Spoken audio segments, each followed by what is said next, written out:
2025 সালের FC women এশিয়ার cup বাছাই পর্বে অংশ নিতে প্রস্তুত বাংলাদেশ নারী ফুটবল দল। বাছাইয়ের প্রথম ধাপেই 3টি গুরুত্বপূর্ণ ম্যাচ খেলবে তারা। ঘোষিত সূচি অনুযায়ী আগামী 29 জুন শুরু হবে এই প্রতিযোগিতা, যেখানে বাংলাদেশের প্রতিপক্ষ বাহরাইন, মিয়ানমার এবং তুর্কমেনিস্তান। বাংলাদেশ 3টা ম্যাচ খেলার সুযোগ পাবে।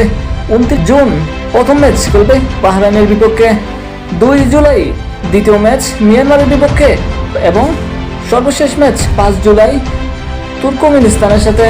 এই 3টি ম্যাচে জয় অর্জন করে পরবর্তী রাউন্ডে ওঠার লক্ষ্যে মাঠে নামবে বাংলার মেয়েরা। সদ্য প্রকাশিত একটি দলীয় ছবিতে দেখা গেছে আত্মবিশ্বাসী ভঙ্গিমায় দাঁড়িয়ে আছে বাংলাদেশ জাতীয় নারী দলের সদস্যরা। প্রত্যেকের চোখে মুখেই যেন জয়ের অঙ্গীকার স্পষ্ট। বাংলাদেশ ফুটবল ফেডারেশনের পক্ষ থেকে জানানো হয়েছে, দল ইতিমধ্যেই চূড়ান্ত প্রস্তুতিতে রয়েছে। ফিটনেস, টেকনিক্যাল ট্রেনিং ও ম্যাচ কন্ডিশনে নিজেদের মানিয়ে নিতে নিবিড় ক্যাম্প করছে খেলোয়াড়রা। দেশের ফুটবল প্রেমীরা আশাবাদী, এবারের এফসি কাপ বাছাই পর্বে নারী দল একটি নতুন ইতিহাস গড়বে এবং এশিয়ায় বড় মঞ্চ নিজেদের অবস্থান আরও মজবুত করবে। সো খেলাধুলার পরবর্তী আপডেট পেতে অবশ্যই চ্যানেলটি সাবস্ক্রাইব করে রাখুন।